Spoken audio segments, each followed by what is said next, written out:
The Dead Don't Die is a 2019 dark comedy zombie flick. I think I recall maybe seeing a trailer for this back then, but I haven't heard of it until just a few days ago again. I saw it was on HBO Max. I saw that Bill Murray and Adam Driver were in it. I saw that there were zombies in it, and I was intrigued. How could you go wrong with that combination? Throw that in a blender and you should get gold. Then I remembered halfway through this movie, none of those things can save bad writing. Nothing can save bad writing.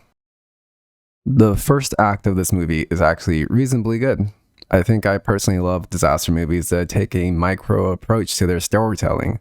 There's a global event, but we get to see it from the more relatable perspective of just a few regular everyday people just trying to survive, who we get to know and empathize with. This includes movies like The Mist, 10 Cloverfield Lane, The Happening, etc., as opposed to movies like Armageddon, Godzilla, and World War Z, where the characters are actually heroes, not only surviving, but they're active in saving the world.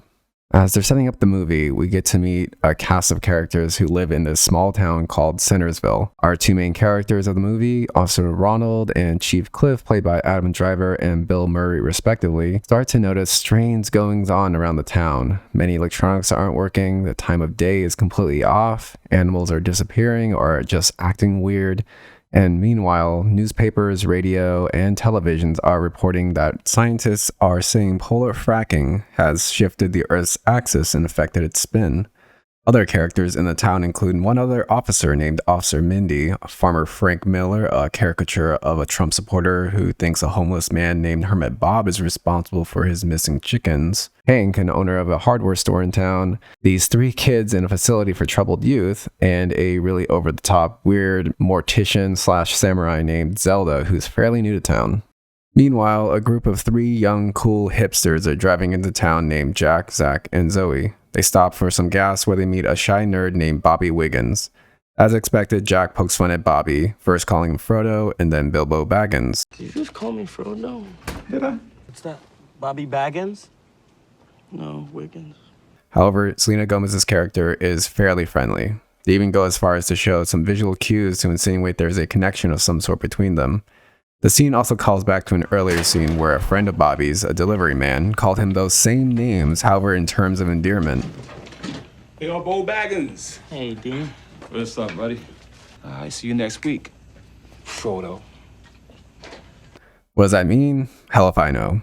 And that's where the movie generally goes wrong. In Act 2, nothing this movie sets up has any payoff. As the dead start rising from their graves, many characters are killed off immediately with little or no additional screen time. That's fine when minor characters are killed off just for the kill count and gore, like the two waitresses. However, we get one scene of the hipsters checking into their hotel and one of them watching television. The next time we see them, they're already dead, killed off screen, making their existence in this movie pretty pointless. Bobby and Hank's death and lives in this movie are equally as pointless. And frankly, everyone in this movie feels just as empty because they're underdeveloped.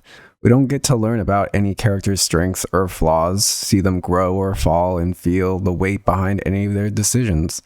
As a result, we as an audience have no feelings about anything in the movie. We don't care about what happens to any of these characters other than Cliff because he looks like Bill Murray. If you want us to hate Frank Miller, the racist farmer, make him actually do something deserving as such. Don't just tell us he deserves it. Finally payback time. Do we need to inform him? Fuck Farmer Miller. And those three kids, they just go into the forest and we never see them again.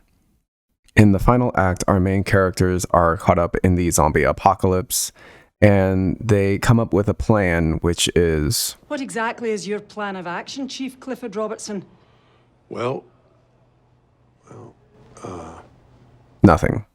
There isn't a point. Our main characters don't have character arcs or motivation. They seem to just do things just because the movie needs them to go somewhere, not toward anything meaningful. And the greatest example of this is the ending of this movie. Tilda Swinton goes around killing zombies with her samurai sword and then is revealed to be an alien. A UFO appears out of nowhere and sucks her up, leaving our two protagonists to give it our best shot.